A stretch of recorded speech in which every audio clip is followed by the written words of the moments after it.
Dave, finally today at the weigh-in, it started to get a little bit lively.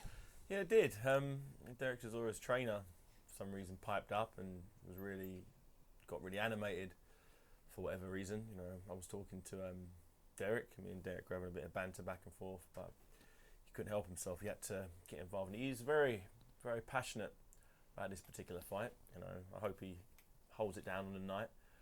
So after the first round, when Dereck comes back, battered and bloodied and bruised, you can have something constructive to say to him without screaming at him. He needs, guarantee Dereck Chisora is going to need some concise instructions between rounds.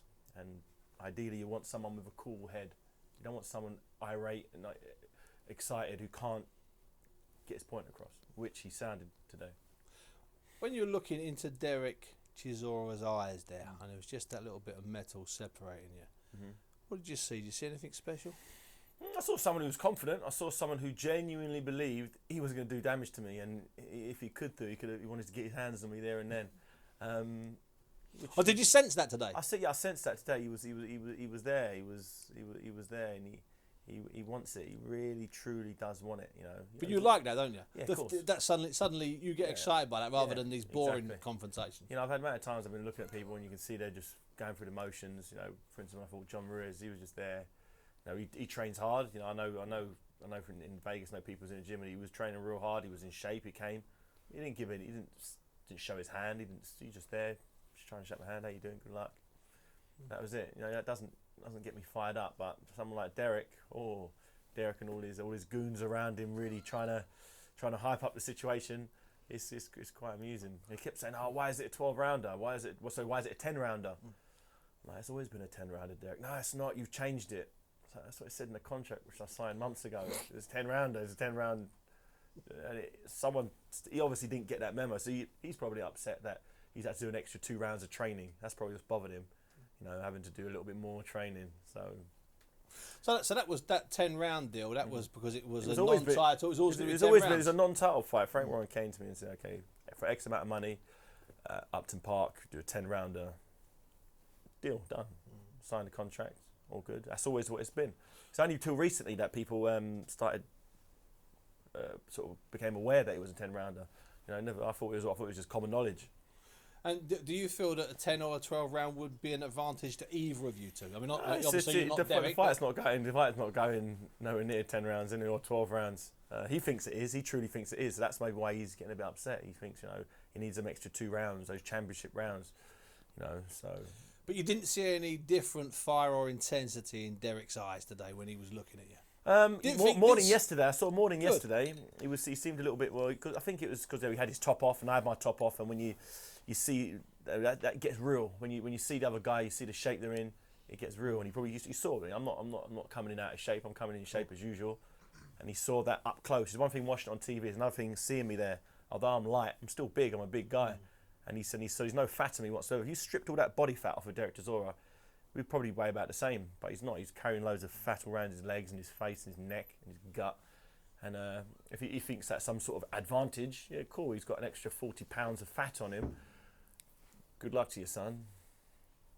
That weight you came in today, Dave, is that about an ideal weight? 15 stone. Adam 14, believes. 13, Adam has always said the further over 15 stone I am, the less I'm able to do in terms of punch volume, punch angles, and I've done less in the gym. So the heavier I've been, I think the heaviest I've ever been was when I fought John Ruiz, and I did no sparring for that fight. Sparring's a real big part of my training. So that wasn't an intentional ruse against Ruiz because you knew he was going to be on your chest. It's because I couldn't do the training that I needed to do. In sparring, that's where you lose a lot of body fat because you're pushing yourself and you take yourself to another level when you spar. All I was doing is hitting the mitts with Adam and hitting the bag. That's the only real preparation I could do. And I don't think I couldn't do any running for that fight either. So I came in heavy. And if you look at me, I wasn't fat, but I was carrying excess. By your standards, I think I was 12 pounds heavier than I am now. 12 pounds is a lot. 12 pounds of fat on me is not going to make me any faster. It's not going to make me any more agile. It's not going to make me any fitter. So that's all gone now because I've been able to do the training that needs to be done. Everybody around you, from Adam to Bobby and Gary Logan, everybody, they're saying they've never seen you train like this. They're saying it's the best you've trained. Now, it's part of that, Dave, the fact that you have had a break. I think a so. Nice, long, proper break. Yeah, it's been nice. And also, it wasn't just a break from boxing. I truly believed that was it. I'd retired. So my brain switched off from boxing as well. I wasn't thinking about preparation. I wasn't thinking about what I'm eating and what I'm drinking because I've got a fight coming up. I just completely switched off. And sometimes you need to switch off to sort of rejuvenate not only your body but your mind as well. And if a few months goes by, you think, okay, then you start. Then Adam says, okay, there's a possibility that Vitaly Klitschko wants to fight. Then you switch back on again. You think, okay, if there's a fight coming up, okay, I'm not going to be eating this crap anymore. I've got to start living a little more healthy. And I had a nice few months where I was just relaxed and just not worrying about anything. Put on a few pounds, but that happens when you don't train intensely and you eat a load of rubbish. But when Adam said there was a chance that Vitaly Klitschko would want to fight with me, okay, I thought okay then. So I started looking after myself a bit better, and then obviously Frank Warren comes to the table with a 10-round fight against Dereck Chisora. Okay. After the craziness in Munich, it was a no-brainer for me, really. But this is about more than the craziness in Munich, Dave. Isn't it? This is about last year. This is this is a degree of redemption involved here, isn't there? Yeah, yes and no. I think personal or private, it doesn't matter however it's you want. A fight. It's a fight that people want to see. For me, it's a fight that the general public are interested in. And very rarely do the general public get interested in boxing. Even we've had great world champions over the years, but it hasn't really moved onto the back page. It's always in there. How many world champions have we had that have had back pages? Can't even get in the paper. Exactly, you get a little column here and there. But this fight, and it's a non-title fight, because of the negative side of what happened with the ugly scenes in Munich. It's sort of transcended sport and gone into sort of the public domain as a must-see event, and people need to be there.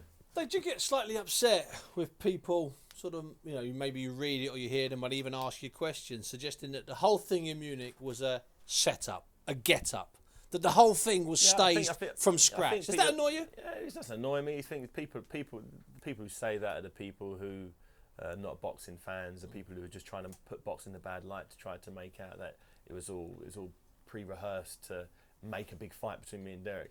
And if it was, then me and Dereck are the greatest actors ever, because it was real. I felt my knuckles digging into his mouth, and the elbows were in the back of the head pretty hard. And I know my time is not that good. Where I can but even so, I know my time is not that good where I can make it look like I'm smashing him back of the head with an elbow. But no, it doesn't really bother me. These people who've said all that stuff, they're slowly filtering out. It's gone past the beyond. It's gone past about the point that this fight shouldn't happen because of this, and this. No one cares now. We're fighting on Saturday night. Who cares who's the governing body for the fight? Who cares who the sanctioning body? People just want to see two guys have a boxing match that they're going to be entertained watching. And finally, Dave, was it nice being out in front of the people today? Nice being on that stage with a few hundred people in there cheering, screaming, shouting. Did you get a little bit of an old school buzz? Yeah, it's nice when I walked in there. It's good to see the fans come out, and there's a lot of people in there. It's packed out, and I think every seat was full. And for a weigh-in, that rarely happens. And I'm looking forward to giving the good fans a great fight on Saturday night. Hi, this is ring announcer Michael Buffer. Don't pay the price of leaving it too late to order. David Haye versus Dereck Chisora. Subscribe online now at BoxNation.com.